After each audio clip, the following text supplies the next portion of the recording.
Today, welcome everyone to another session of our Diatom Web Academy. It's been going for a couple of years now, every other week.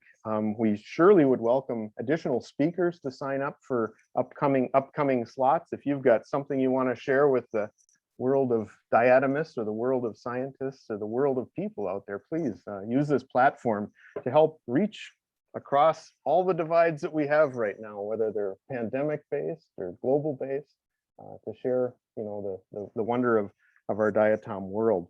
The Diatom Web Academy is brought to you by the Taxonomic Certification Committee of the SFS, as well as diatoms.org, which is where we host the Diatom Web Academy. If you, as Sarah mentioned in the chat, let us know where you're checking in from. And all of these sessions are recorded and available after the fact, a few days after the show on our YouTube channel. And again, you can access that at diatoms.org/news. Couple of announcements coming up. Number one, we do have our next Diatom Web Academy is going to fall back onto our Tuesday slot, Tuesday, April 12th. It's going to be Kalina Manoila from Georgia College and State University, who'll be talking about her work for many years on the Savannah River estuary in Georgia. We also want to point out to folks that we are going to be teaching an in-person and virtual Diatom class again this year through Iowa Lakeside Laboratory. Most of you probably aware that that class has been running for 50 plus years, and we had to mess with it, of course, during COVID, but we're going to try to get back on schedule again. The classes this year is going to run from May 23rd to June 17th for 4 weeks, and then we're going to use weeks 2 and 3 of that to invite people to join in on a virtual class if you're not able to join us in Iowa this year. Please feel free to reach out to me here. I'll put my email in the chat box if you have any questions about the class, or if I could help you point you in the right direction if you'd like to join us this summer. With that, it is a real pleasure to welcome Dr. Peter Siver from Connecticut College, who's going to bring us way back in time to the Eocene and late Cretaceous to show us about siliceous microfossils, including the wonderful diatoms that he and a team of colleagues have been working on for many years now, illuminating the earliest aspects of some of the inland diatom evolution and colonization. Thanks, Peter, and the floor is yours. Great, thanks, Mark. Well, thanks everybody, and it's certainly a pleasure to have this opportunity to speak with you today. I'd like to extend a thanks to Sarah for inviting me, and when we were discussing this, she recommended perhaps that I could speak a little bit about some of our fossil diatom work. So that's what I'm going to do today. In addition to that, I'm going to mention a few comments of some of the other microorganisms that we've been actively engaged with as well. I'll focus on freshwater systems. And as Mark mentioned, I'm going to also constrain my remarks to the Cretaceous to the early to middle portion of the Eocene. So to begin with, many of you know that a lot of the molecular data that's out there on diatoms suggests that the origin of the diatoms may be somewhere in the Mesozoic, maybe in the early to middle part of the Mesozoic, but it wasn't until much later in the Mesozoic, actually in the early part of the Cretaceous, that the diatoms begin to really radiate through the world's oceans. However, in freshwater ecosystems, at least based on the fossil record, the invasion of freshwaters by diatoms seems to have occurred later in the Cretaceous. And I've listed here 4 studies or 4 localities that represent some of the earliest fossil records that we have of freshwater diatoms. The oldest is one that's said to be approximately 70 million years old. This comes from Mexico. There are several papers that describe the diatoms from this locality. The images aren't great. In some cases, it's even difficult to tell perhaps what genus. Nonetheless, they are diatoms, and this is possibly one of the oldest known freshwater localities. I should mention that there are a few people that believe this site may actually be brackish and not freshwater. The next one I have here, which I'll talk about a little bit more in a little bit more detail today, is the Battle Formation in Western Canada. This is approximately 67 million years old. And then the last two that have been published are two different localities located and situated with the Deccan intertrappean beds in India. So those are four of the oldest freshwater sites that we know of. And there are a few others that we can talk about as well. The sites that you see here in blue are sites that my lab has been very interested in. Today, I'm going to restrict my comments to the four oldest ones. This one here, Wombat, Battle. I'll speak just a little bit about horsefly, and then we'll end talking about the giraffe locality. This graph depicts a reconstruction of the global temperature over the last approximately 84 million years. On the left-hand side is the current modern day, and if you go along the x-axis, you go to the Cretaceous over on the right-hand side. Now you can see that if you consider that we're on the left-hand side of this graph today, that most of this time period, if not all of this time period, the Earth was much warmer. And so the four localities that I'll talk about today, you'll also notice that they are all much warmer than we have today. And so if you look at the warmest period here in the Eocene, and you go from that point to this point here where the temperature drops relatively significantly, that's the point that represents the juncture between the Eocene and the Oligocene. And so that difference in temperature from here to here is approximately estimated to be 12 degrees in centigrade. And so if you go from this point here in the Oligocene to today, there's about 8 more degrees that have been estimated. So you're looking at about a 20 degree centigrade on average increase in temperature between this point here in the Eocene and today. You'll also notice where this drop in temperature occurs, again, between the Eocene and the Oligocene. That's the point that many geologists feel is the point where permanent ice began to form on the South Pole. However, it's much later in geologic time that ice begins to form on the North Pole. And it's when you have ice on both poles that it's considered or referred to as the ice house Earth. And back here, then you see in these four sites we're going to be looking at, this would be a greenhouse Earth because there was probably no permanent ice on either pole. And in two of these sites in particular, this giraffe site and the wombat site, these are located near or just above the Arctic Circle. And so those sites also probably did not have a winter ice associated with them either. So these pictures show some of the material that we use. In the case of the wombat site and the giraffe site, both of these represent ancient freshwater systems that were actually nestled inside of craters that were formed as a result of emplacement of kimberlites. So these are actually drilled cores through the rock into the remains of the lakes and other aquatic systems. The Wombat Core, just to point that out, this is actually the rock, the core that's going through the granite bedrock.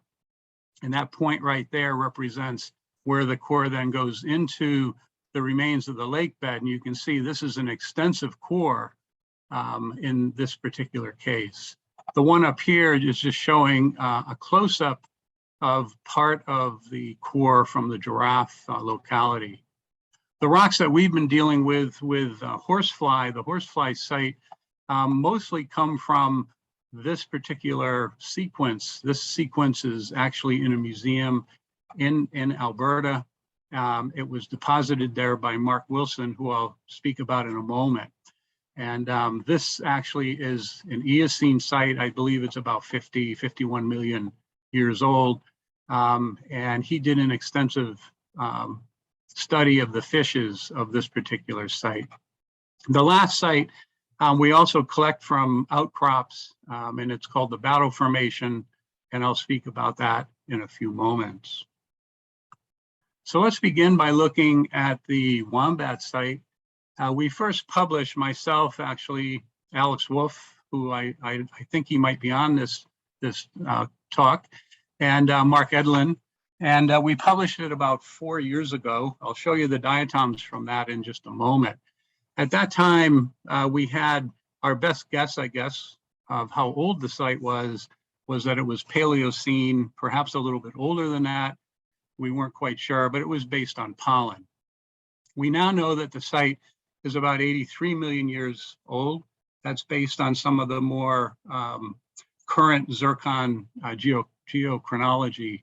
And that work was done by Alberto Reyes and his student, Sergei Berlak. And this paper just came out, so the details of some of the dating are in this paper. It's only a few weeks old. And in the paper, we describe one of the fishes that has been found in the Wombat Core. And the really great details of the fish done by Terry Gran and Mark Wilson in that. But you can see this is the extensive core. That point I showed you in the picture would be this point right here, where you go from the granite country rock into the remains of the lake. The fishes have been found in this locality right here. There's multiple strata that we've now found the remains of fish. And I can tell you that this part of the core right here, all the way down to the end of this that you see, we have freshwater diatoms, freshwater chrysophytes, and some freshwater euglyphids. So we know this part of the core is definitely freshwater. So we have freshwater below the fish, between where the fishes have been found, and above. But what's really interesting to me is this fish in the genus Notagonius is actually a genus or a lineage of fish that is known to have originated in a marine setting. And there's only a very few known examples worldwide of some of the freshwater representatives of this lineage. So this is a pretty interesting find, I think, from the standpoint of the fish. However, the core goes much deeper than what's shown in this diagram. And some of the other studies now based on pollen, deeper in the core, have uncovered marine dinoflagellate cysts. So it seems that this core, the bottom of the core, probably represents a marine setting, and the top part of the core, a freshwater setting. And this, at least for me, seems very interesting, and I think the geologists will probably be interested as well, because during this time period, most of you probably know that North America was divided by a large interior seaway that really connected the Arctic through the continent to the Gulf of Mexico. And so there's been a lot of work on trying to reconstruct the extent of the seaway, how wide was it, how deep was it, and so forth over geologic time. And so I tried to estimate around where the Wombat Core was.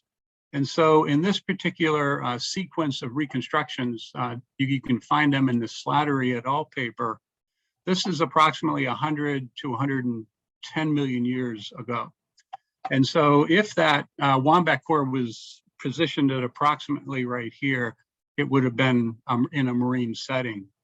About 90 million years ago, it would have been, based on this reconstruction, in a terrestrial setting. And so I think it's kind of interesting that perhaps this core may be a really nice point in time and a position where that could be used to try to better estimate the extent of the interior seaway. This is a picture of the fish. One of the fossils, we actually have the whole, there's a juvenile representative right here. And if you're interested in this, Terry and Mark do, I'm in an amazing description of every little bit of this particular fossil. And again, you see they're located here. We've found them so far within where we have the freshwater remains. So what about the diatoms? So these would represent perhaps some of the oldest known representatives of diatoms that we have. And the first one here, this genus called Fideliacyclus, this is the genus that myself, Alex, and Mark described about 3 or 4 years ago now. And this is some images of that particular organism. You can see that even though it is 80-some million years old, that the specimens are in really nice shape. But the rocks are really difficult to work with, and much of the rock, you have to really search through the rubble of many pieces before you can find. Sometimes we only find half pieces and we're excited about that. And so finding whole ones is even more exciting. But you can see what Fideliacyclus looks like on the exterior surface. And if you were to flip it over and look on the inside, I think it's pretty interesting that it looks like it's a solid hyaline piece of silica. And here you can see it down in these lower images. And so the only structure that we have on the inside are these rimoportula, the marginal rimoportula, and they are pretty much equidistant on the margin and the inside. But what's really the most fascinating is the interior wall. And so on this specimen here, you can see a break where you can look at the interior of the wall. And this is a close-up of it right here. And you can see that the areolae have either these elongated or these more bulbous spherical enclosed sections in the inside. And here you can see really nicely the spherical shapes of the inside of these areolae. So the outside of the areolae connects to one of these exterior pores. The interior part actually is situated on this hyaline, solid hyaline piece right here. So it's not difficult to assume that water and so forth can go inside of these vases, but it's a little bit more tricky to figure out, is there any water in between these spaces right here? And so from the inside of the valve, we still are not crystal clear on how materials can be moved from inside to the outside environment. Perhaps, and we hypothesize in the paper that it's probably through these rimoportula, and here we have this tube going to the exterior. But we never really saw this. We just drew this and hypothesized that since it's a rimo, that it probably has an exterior exit to it. I've looked at hundreds more samples and specimens, and I've yet to be able to find a break that we can actually see that. Nonetheless, a really interesting genus. The second genus is one that Alex and Mark described. It comes from this horsefly deposit in British Columbia, about 50, I think it's 51 million years old. And this is a really interesting genus. This comes from their paper. These are cylindrical, very long cylindrical cells that connect together to form filaments, as you can see here. There's an extensive number and population of these in some of those horsefly deposits. And one of the fame in the paper here, at least, is that the genus has both kinds of spines. It has linking spines, as you see on the left, and separating spines on the right. And they hypothesize in the paper that this is possibly an ancient relative of the more common genus that most of you probably know, Aulacoseira, in that. They also hypothesized in the paper, and they this picture actually comes from the paper, that that Eoseira might be related, if you go in the other direction, to this particular genus here that you can see. This is a genus that was described by David Harwood, and here you can see these really saber-like teeth on these particular valves that hold them together. But one of the comments that Wolf and Edlin make in the paper is the fact that the teeth, both on Eoseira and on the marine form here, actually span multiple costae or striae, and they're really not integrated with a single or two costae like we associate most Aulacoseira species with. So outside of the horsefly site, I don't believe this genus has been found anywhere else until now in the Wombat site. So we know it's much older than that Eocene, back to 83 million years old. And again, you can see the materials in great shape. However, what we normally find are just bits and pieces, and because of the nature of the rock. But nonetheless, Eoseira back now in the Cretaceous. I put this plate in here just to remind myself to remind you that we're very interested in the genus Aulacoseira. If you look at the picture up here, I actually can't see it on my screen. I hope you can. But this is a population. It's an Eocene diatom. And it's really interesting because you see it has a tooth that reminds you very much of what we saw in the Harwood marine taxon. I'm also very interested in trying to look at the evolutionary history in Aulacoseira of the actual inside and the coverings, as you see on the bottom, some different examples. These are all fossils, by the way, of the inside of the areolae, and also very interested in both the position and the structure of the rumoportula.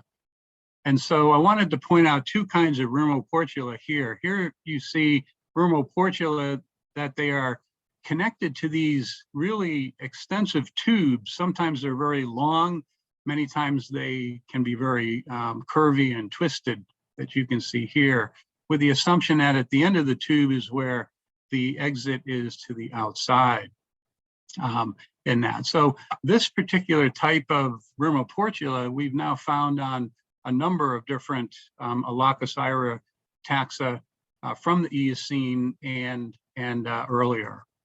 The other kind of rumoportula, which is really interesting as well, is this type here, where you have multiple rumoportula and they all exit or are associated with a ring lice. So you can almost think of it as like a child sliding down and then coming out onto the ring lice or to the inside of the ring lice. And so this is a specimen that we have uncovered, but there are several different species that have been previously described. They're all fossil that have this same kind of arrangement of rumoportula. And so let's go back to Wombat and see some of the other diatoms that we have, in addition to Fideliacyclus and Eoseira. So here are the next few slides, some most likely Aulacoseira taxa. Again, you really have to search through these rocks to be able to find some of the specimens. Most of the time you're looking at just bits and pieces of diatoms. But here you can see a whole valve right here. And if you really imagine and look where my pointer is right here, right there, and perhaps right there, and perhaps right there, you know, you might think, well, I wonder if those are rumoportula. And so there are a number of pieces on the right-hand side. Now you can look at it, and there's a structure right there, right there, right there, and right there that I believe probably represent rumoportula. I think it's probably maybe one of the ancient forms of the rumoportula example I just showed you on the previous slide, where they are associated and with the ring lice. This kind of gives you an idea, a really exciting find here, but nonetheless, it can also be difficult because again, they're encased inside of these rocks, and it kind of shows you the rock. This is just a fractured part of the rock right here, and you can see bits and pieces of the remains of chrysophytes in there as well. And I'll speak a little bit about chrysophytes in a moment. We have been able to actually dig out several specimens of a species of Aulacoseira that you see here. And what's interesting is it looks very modern looking. However, if you look at the spines again give you this impression that they're really almost like extended ridges. And these ridges do encompass more than 2 of the striae or the costae and upwards to 5 costae. So it gives you this idea that these spines, as Wolf and Edlid shown originally on Eoseira, can be associated with more than 1 or 2 of the mantle striae in there. And then after I just got through saying that, here's another specimen which even looks more modern. This particular one here looks like the spines are actually associated with an individual costae. But I want to point out one other feature which we've been finding in some of the fossil Aulacoseira, and that is if you trace the striae from the column to the valve face, they actually bend to the left. And it's subtle, but nonetheless, some of them that we have now really bend to the left. So it's a sinistros type of curvature. Those of you familiar with Aulacoseira today, almost all of them, if not all of them, either go straight or they bend to the right. And so it's an interesting feature. Whether it has any evolutionary significance, I guess will remain to be seen. I'm not going to spend a lot of time on the raphids that we have in the core. Here you can see perhaps a synedra. It's about 70 microns in length. It's broken, so it's longer than that. But you can see the end of it right here, and a close-up of the inside of the structure as well. And then we have the raphe-bearing ones that we have in the core. So for probably about 4 to 5 years, all I found were these pieces. Remember, this is an extensive core, so it takes a long time to go through the material. But for a long time, I would see this right angle, and I wasn't quite sure which was the valve face and which was perhaps the mantle. And then I found this piece here where I thought, hey, that looks like a raphe. And I was beginning to think about maybe Eunotia. So we went back and looked at that particular section of the core in detail, and was able to uncover several specimens now of Eunotia in that core. So we know Eunosia's in there. And then the last one from Wombat, which is perhaps even more exciting, is this one here. So this is the only specimen we have. I blacked it out here, but it's encased in the rock. But up until that point, I was finding lots of pieces like down here. And I wasn't even sure if they were diatoms with these little slits. And then it all came together with this piece. So they're pieces of this particular diatom, perhaps in the Pinularia nodosa group. But nonetheless, very characteristic looking Pinularia raphe associated with this. So pretty interesting find. Perhaps someday I'll be able to actually find some whole specimens of it. Now, moving on from the wombat, we're now going to move to the battle site. This is about 67 million years old. The battle actually represents the remains of what's believed to be a very large and shallow lake that existed probably somewhere around Edmonton in Alberta, to the south of Alberta, and then to the east into Saskatchewan.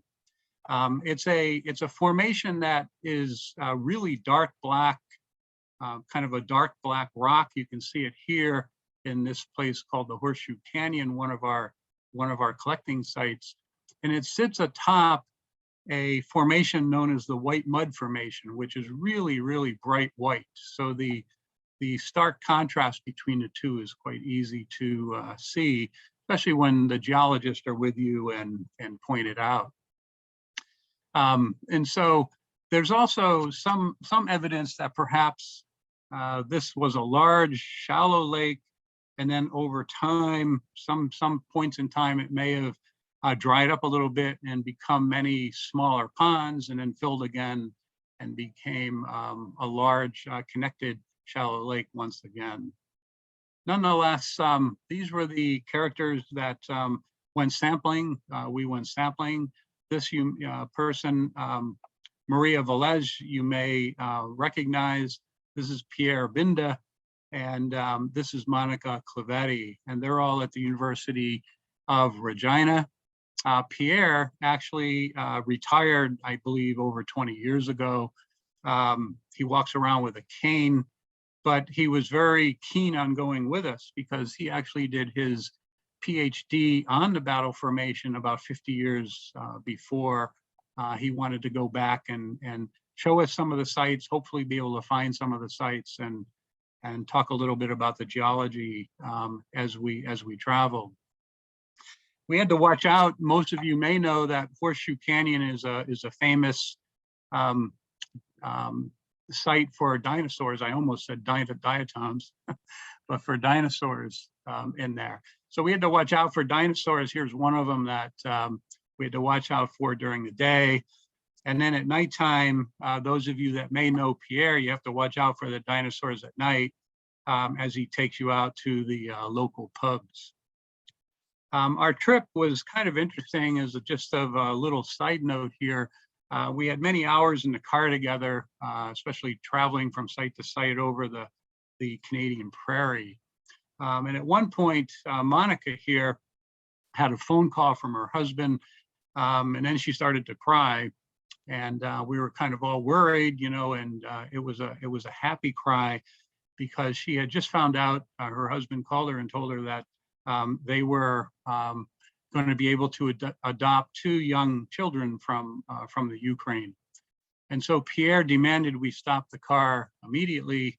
And I knew he had some secret stash. So he brought out this bottle of J&B, and we all toasted Monica at that point. But back to diatoms, these are diatoms now from the battle location. You can see they're not, they're tantalizing because you can tell they're diatoms, but they're not, it's not easy material to work with. And so on the right-hand side, you see some SEMs of one of the Aulacoseira that we uncovered. So this is 67 million years old. We have since found 2 additional species of Aulacoseira. On the left-hand side, most of the diatoms we find are araphid, Fragillaria, Fragiliforma types. And we also had this specimen up here in the upper left that you have this triangulate kind of margin, and it may grade into just barely triangulate. And when we published it, we mentioned that this, some of them may have a raphe, but I didn't think we had enough information to actually state it was a raphe. Although one of the reviewers said, just say it because I think it's a raphe. But nonetheless, since that time period, we have found several specimens now, and we do know that this triangulated form does have a raphe. This is kind of a sequence through from one valve to the other, so you can see the proximal raphe ends, and on this one up here, you can see that the distal raphe ends bend in the same direction, and that's the same case with both of these. This is what it looks like with SEM. Again, the specimens, I just wish they were in better shape so we could look at a little more detail. But again, you can see the triangulate form right here with the raphe and curving to the same side. So pretty exciting find. Again, these come from this battle formation, and this is one of our sites again from Horseshoe Canyon. If we now move on to the Giraffe locality, this is really the crown jewel in all of these sites because the material is so well preserved, and there's so many different kinds of fossils, not only diatoms, but all kinds of other fossils that are in this particular core. And just to remind you, this is again like the Wombat Core. These are ancient freshwater ecosystems that were nestled inside of a kimberlite crater.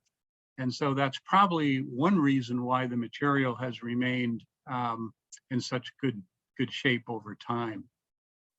But these are images now from the Giraffe core. In addition to diatoms that we've published extensively on, we've also now published on sponges, on euglyphid, testate amoebae. We'll soon be publishing on paraphysomonid, chrysophytes. These are heterotrophic flagellated chrysophytes, heliozoans. Recently, we published on rotosphaerids, these guys right here. This is the remains of a green colonial, the green colonial Botryococcus. Lots of pollen in the core, just absolutely astounding numbers of chrysophyte cysts and Sinerophyte scales and bristles.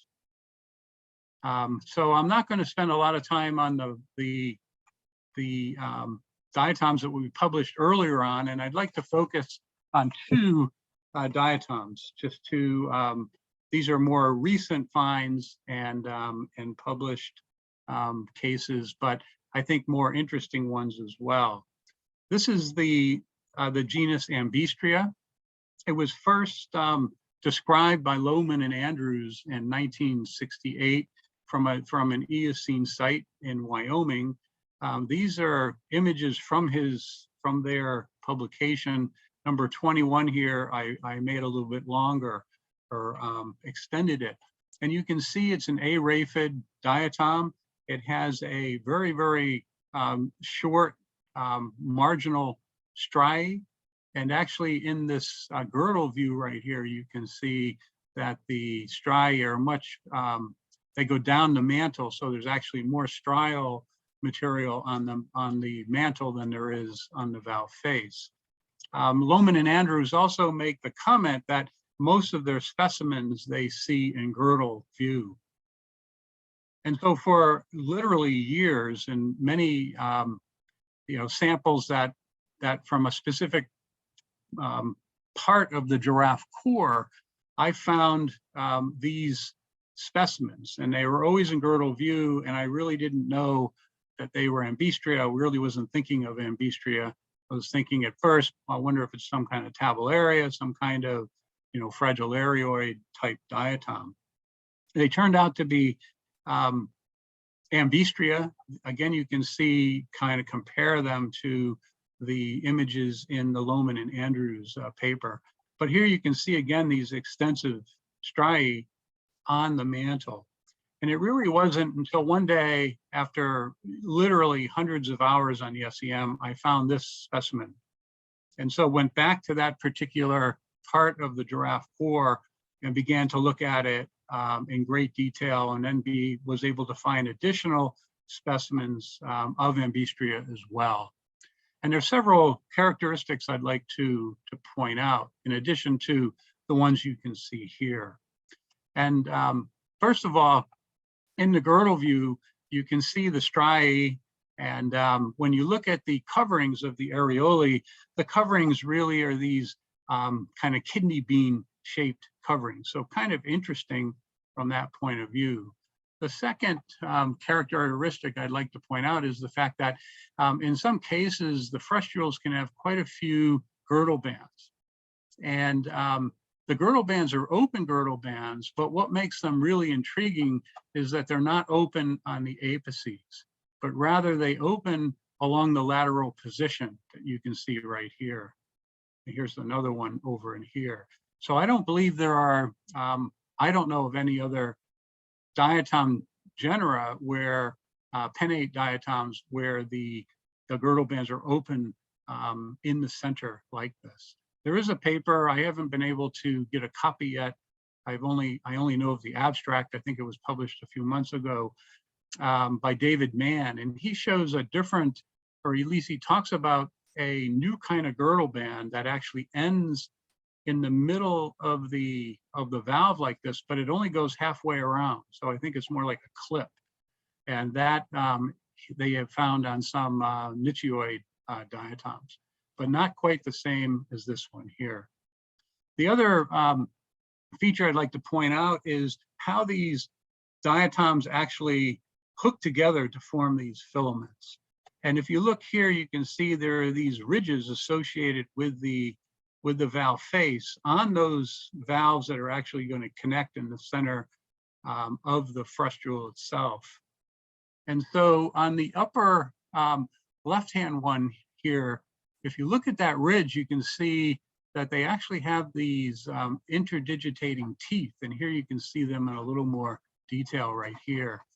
And then we got lucky one day and found this broken piece. So here's one valve hooked to another valve, and you can see that these teeth interdigitate to hold these valves together. So it's a pretty interesting feature, you know, these long ridges with the teeth holding these things together. And you can also now see a little bit more of the kidney bean shaped coverings on the areolae on this case. The last diatom from giraffe I'd like to point out is another species of Aulacoseira. It's known as Aulacoseira chalkii. Some of you may have known Jan Chalk. He was a close friend of mine, and actually the godfather of my older daughter. Jan and I did some of the early work in the Pocono Mountains on chrysophytes together. He was actually a marine phycologist from Hawaii, and he passed away in the first year of COVID, not because of COVID, but he was in a car accident and ended up in the Stanford Medical Center, and they wouldn't let anybody, his family or anybody, in to see him because in those early days, the hospitals were pretty restrictive. And so I was able to name this after Jan after the fact. But here you can see the diatom on the right-hand side. I want to point out three features of this particular species. First of all, again, you see the spines are really interesting because like I kind of noted before, it's another example where the spines really are not associated with a single or even two striae, but they span multiple striae, upwards to 6 or 7 striae here. And so that's one interesting feature of the spines. So if you look at the spines on these upper two, here you can see the spine. It really does sit right on the edge of the valve face, and you can see how this spine is not finished yet, but you can see how it's associated with multiple costae on the mantle, and it also is buttressed with spines that go onto the valve face. So pretty interesting type of spine. The other feature on this, again, this is the first specimen I ever saw with these extended tubes associated with the rimoportuli. Now, in the case of this particular species, the rimoportuli sit on the valve mantle, and then the long tubes either travel to the juncture of the valve face and the mantle, or they travel down to the ring lice. And here you can see another one on the ring lice and another one at the juncture of the valve mantle and valve face in that. So that's a second pretty interesting feature. Again, a feature found mostly in fossil diatoms there. And again, you can see an intriguing one here and another curvature one right there, and a more straight one associated with the ring lice. And the last feature I want to show you again is this. If you trace the striae, again, you see that they bend to the left. And so we have 3 or 4 species now of Aulacoseira from the fossil record where we find this kind of left-handed bending, which again is more common certainly than we see today.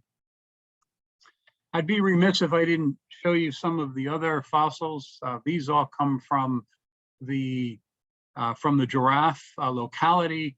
These are all testate amoebae. These are euglyphids, different several genera and multiple species of euglyphid remains. We've also published on sponges. Andrzej Pasera from Poland is the lead author on most of the sponge information. Recently, we've been able to finally identify and figure out what all of these particular fossils, microfossils are, and their remains of different rotosphaerids, which are actually in the Epistocont lineage in the tree of life, in the eukaryotic tree of life. And one of the last images I want to show you that's fossil is this one here. Now these are remains of Sinerophyte scales, and most of you probably know that the Sinerophytes are individual flagellated cells that contain anywhere from 50 to 100, maybe even slightly more than 100 scales on each individual cell. So these are the individual cells having individual scales. And so they're all printed to the same scale right here. And the ones in the bottom are examples along the spectrum of modern Sinerophytes we find today. The one on the left is the largest one that we know of. We have a database now of about 150 modern Malamonas species. This one here is very rare though, and it's only known from a very few tropical localities. That's the largest one. The one right here, that's between this one and this one, this is about the average size. So it's about 4 microns in length, the individual scale. And this is the common, or the mean, if you will, average today. So if we took this scale and laid it on this one's about 7 times larger. So these are very, what we call gigantic scales. Now we thought, and so far, all we have is ones from giraffe in here, and we wondered if perhaps that locality, there was something weird about it that produced these gigantic Sinerophytes.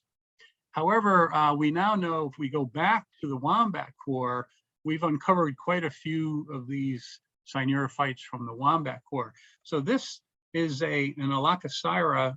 It's 6 microns in diameter. And many of you have been looking and have looked at individual diatoms probably for many years.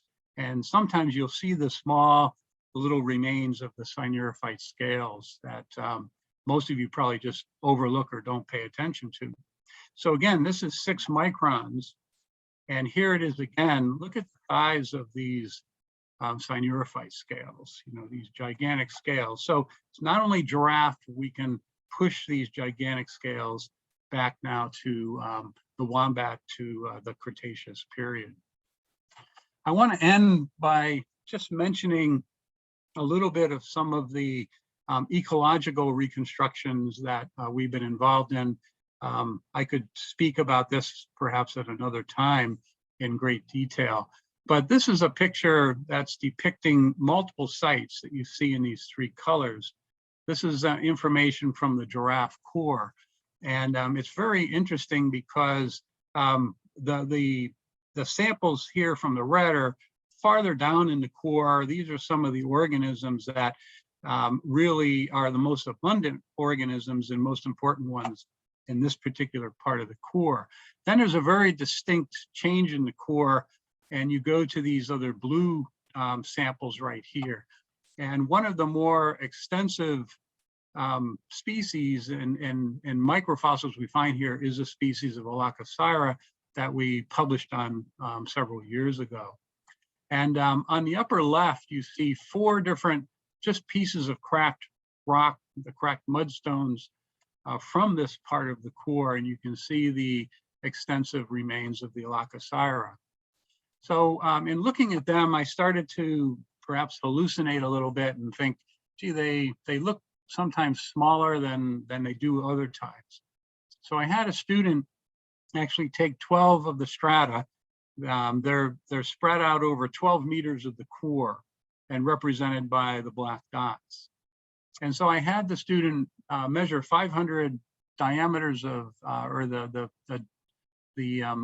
diameters of 500 different frustules. I thought he was going to shoot me at the end of this. But nonetheless, you can see in this graph, it was just kind of interesting that the average diameter of the population here is rather small and significantly smaller than it was here. And so we found or saw this kind of oscillation back and forth. Didn't think terribly much of it, but then we started to see other changes in other microfossils, especially at these peaks and at the valleys. And so our idea was that given how diatoms reproduce asexually during the formation of a population or a bloom, if there was more growth, what our hypothesis is that we then should find the remains of a population where the mean diameter would be smaller, assuming that they start at approximately the same size from germination of an oxospore to the end of the population when they form oxospores again. So that was the hypothesis. So we hypothesized that perhaps these three populations here, sections of the core, they were growing faster than they were up here. And so we tried to test that.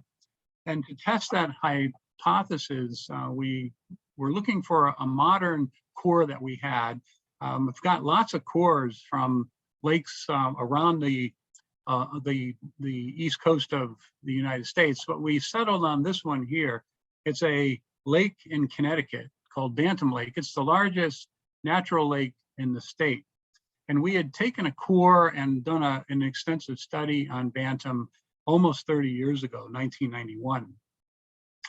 We still had that core and the slides that we made from that core. And so the picture that you see here, this ordination diagram, is actually part of that paper. It's not based on diatoms, it's based on chrysophytes. And so the models for the chrysophytes reconstructed in the early part of this lake, the 1850s and so forth here, 1800s, the lake was more or less oligotrophic. Then we had this jump to this mesotrophic just before World War II. And then shortly after World War II, when lots of people started to populate the lake became very eutrophic. And the lake has remained very eutrophic ever since that time period. So we wanted to go back and we took these same samples, these same slides. We added a few more because we still had the core. Again, this is the same diagram on the upper left. On the bottom now are the reconstructions or the counts of the diameters of the Aulacoseira taxa. Now we picked this core because this core had Aulacoseira ambigua throughout the core. So the 150 years we could find enough specimens to count 500 diameters on each one. And so here you can see this is the early part of the core. These are Aulacoseira diameters. They average about 9.4 in the populations, and these reflect these samples right here. And then moving on to the Mesozoic, just a slight decrease down to 8.9 is the average across these four right here. And then you see the really extensive decline down to about 7.5 on average. And so we have a 2 micron, it may not seem like a lot, but when you look at these, you can really tell that 2 micron difference in the diameter of these cells. And so in this paper, this would be a really easy method for any paleo work where you are looking at diatoms or chrysophytes or anything siliceous that has diatoms, that you can easily add this by without any extra money other than the time it would take for either a student or yourself to do this. So I think it's a nice little example of how you can augment paleo work done either in the past or in the future. So I'm going to end with that, with just a few comments here. So we know that freshwater diatoms are at least 83 million years old. I think given the types that we find, that it's going to be interesting and exciting to see, other folks find older sites, because they're out there. They just need to be uncovered. The two Arctic or Arctic Circle sites that we have, they have a wide diversity of siliceous remains in them, in addition to also soft algal remains as well. And I really think they show these thriving ecosystems that existed inside of these crater lakes. And if I had more time, I could talk about some of the remains of tropical organisms that we have in here as well. So with that, I'll end, and I appreciate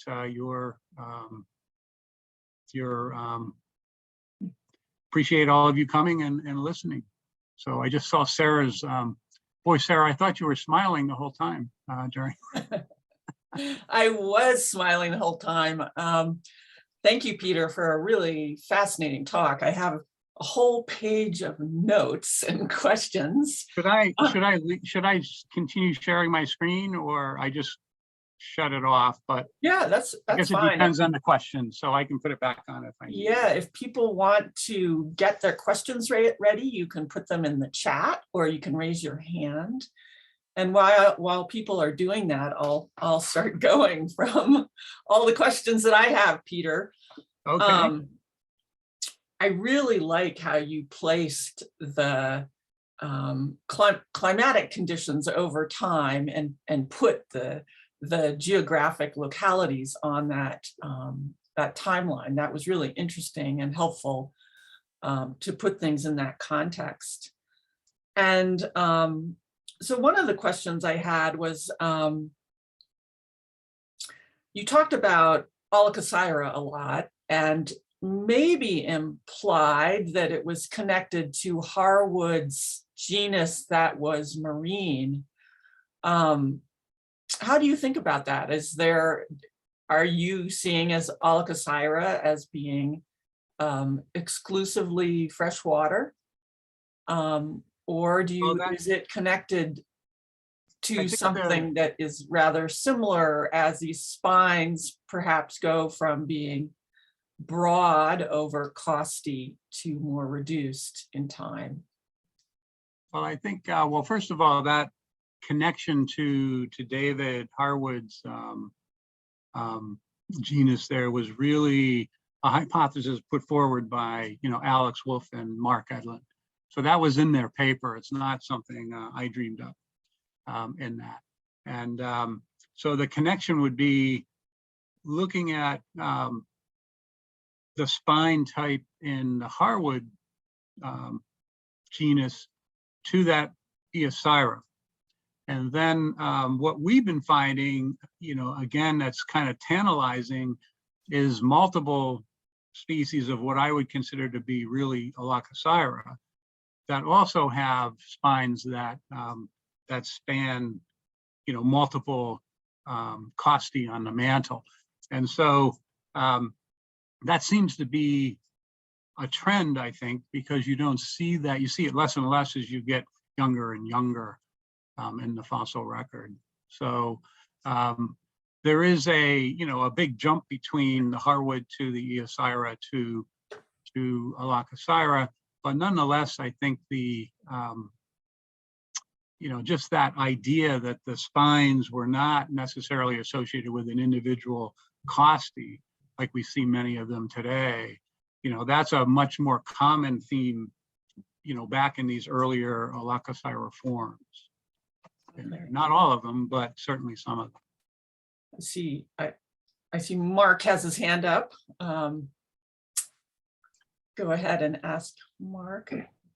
Yeah, and nice talk, Peter. One of the things that seemed to be the case with these sort of multi-striate or multi-costate Aulacoseiras that you had is that it didn't appear that in the Aulacoseira group that you were seeing any that had linking, that also had linking valves. They looked like they were only separation valves. Is that the case? Yeah, so the ones that we have that that have those spines that go across multiple costae, that's exactly right. There are no linking spines, at least that we've found so far on the 3 or 4, 5 different species that we have like that. So whether they're there or not, I would say they're not, because we have quite a few specimens now with just with spines that I would not call linking spines. So you're right on that and that. Whereas the Eoseira, as you know, since you're the author of it, they have very nice linking and separating spines in there.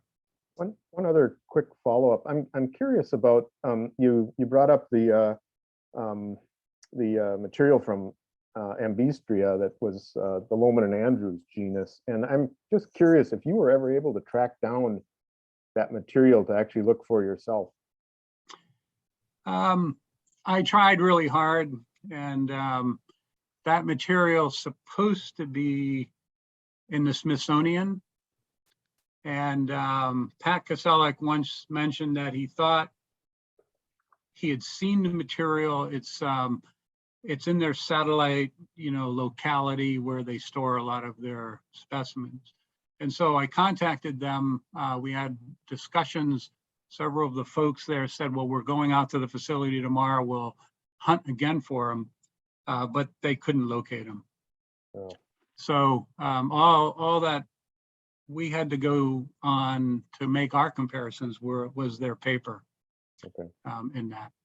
So which is sad, because we're working with a lot of Lohmann's samples, but not from the Smithsonian. So the Smithsonian couldn't find any of Lohmann's work. Ooh. In addition to the work where he had Ambistria. And so the entire USGS collection Lohmann had is supposedly at the Smithsonian, but they can't find it. So the material I've been working with, Lohmann was really keen, not on Ambistria, but on a lot of his other work. He deposited, I guess, isotype material at California. And so I've got bits and pieces of all of that material. A lot of that material that we're dealing with is Lohmann material from more from later from the Miocene in that. So and some of those slides that he deposited, you can look at the slides. There's like maybe 10 to 20 layers of diatoms laying on top of each other on these slides, and it's just like, oh, so it's not easy. But he left pieces, and they broke off little pieces for us. So we've been able to make slides. But those are in the Miocene, Oligocene, and but his earlier stuff I couldn't find. Lohmann was pretty interesting, because a lot of folks probably don't know that he actually did a PhD thesis, but his PhD thesis he did his PhD thesis after he published a lot of stuff that he published. And so he didn't do his PhD until much later, after he did the Lohmann and Andrews work and things like that. So, and we have, I have a copy of his thesis, and I wanted to use in a paper, future paper here, I wanted to use the names, because he named a whole bunch of diatoms.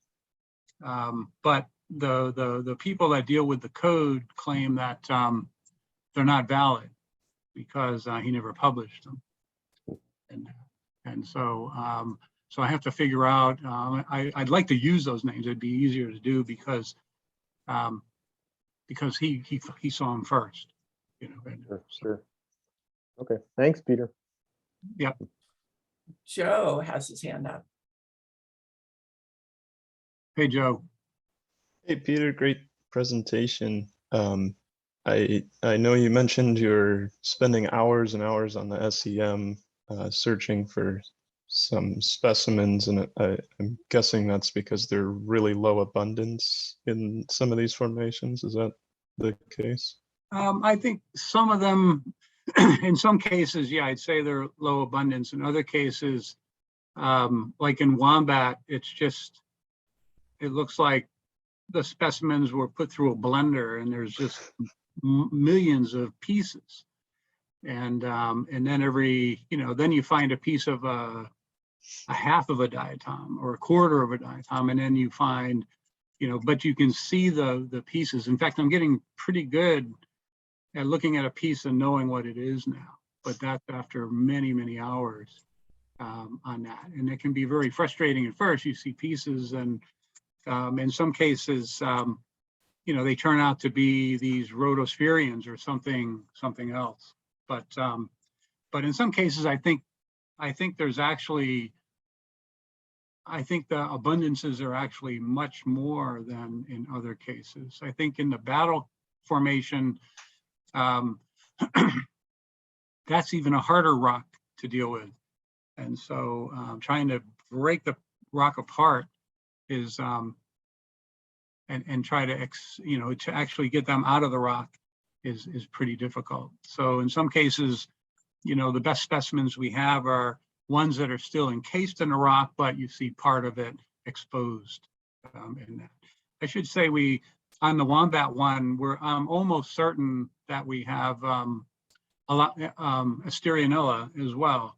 And so I've got what I think are the foot piece and the head piece, but I haven't found one yet where they're both on the same specimen. And I'm kind of waiting until I see that to make sure they're not two different things that we're looking at.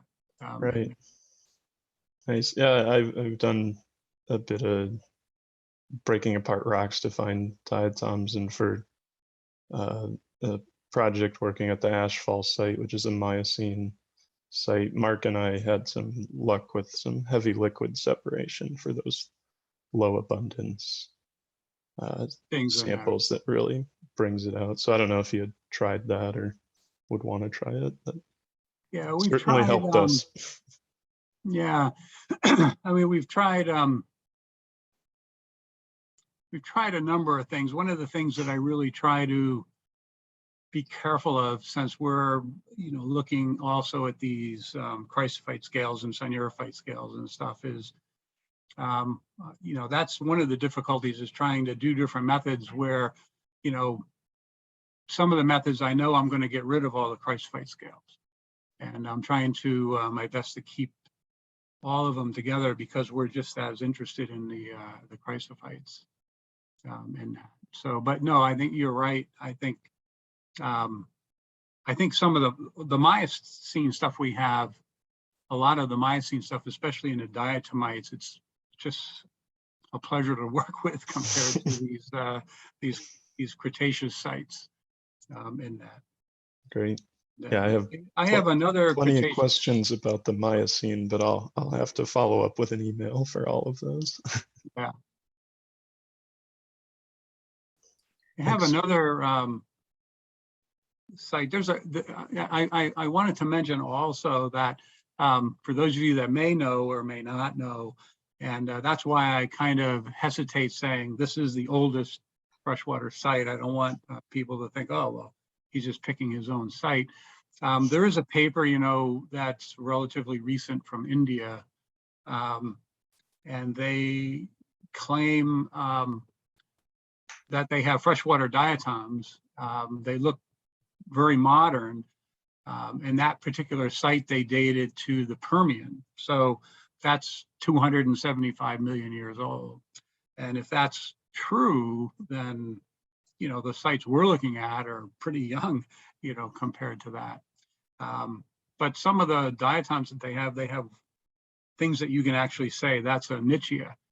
And so some of the folks maybe on this call or email, on this Zoom today, I've asked quite a few people what they think, and most people just throw it away, saying that's impossible. Don't worry about. Don't even mention it to me again. But, you know, who am I to say that it's not, you know, it's not a real site. And I've tried to get material from them, but I have never gotten a response. So we'll see. Peter, we're past the top of the hour, so I know a lot of people need to take off. Maybe I can just make one more comment. It was a really interesting paper where you looked at the size distribution over time from oligotrophic to eutrophic sites. That's all the same site. The same site, but Yes. I think by measuring the mean diameter, you're actually muting the effect of size distributions. That I wasn't sure if your right panel was showing the distribution over time, because of course there's more, you're going to be dominated by small valves in any population, and that you might see more of an effect if you look at that population distribution over time, not going by number of valves that you count. Yeah, you're right though. I was worried about running out of time, but the panels on the right were just 3 examples of the distributions at 3 of those sites. Yeah, because I think that'll be a stronger effect, and that's a neat use of size distributions. Yeah, and but I think it's something, a lot of people, as you know, do use diatoms to reconstruct the last 100, 200 years in the paleo world. And, I think to have a student look at specific diatoms that perhaps, are found over a large part of the cores that they're working with, this would be a nice little addition, I think, to go with their, if you have, training sets and so forth, and, estimates of whether it's phosphorus, pH or whatever, temperature or whatever, that, this would be a nice little addition to, especially in a trophic study, to look at, to add. So hopefully it'll be picked up. I know there's a few people have contacted me and they say, oh, we have different cyclotellas or different centrics that, they're seeing the same thing now. So hopefully they'll publish some of that soon. Well, on behalf of the Diatom Web Academy, I'd like to thank you, Peter, for a great presentation today. And thank you everyone for joining us. And we will see you next time. Great. Okay. Thank you, everybody. Take care. Thank you, Peter.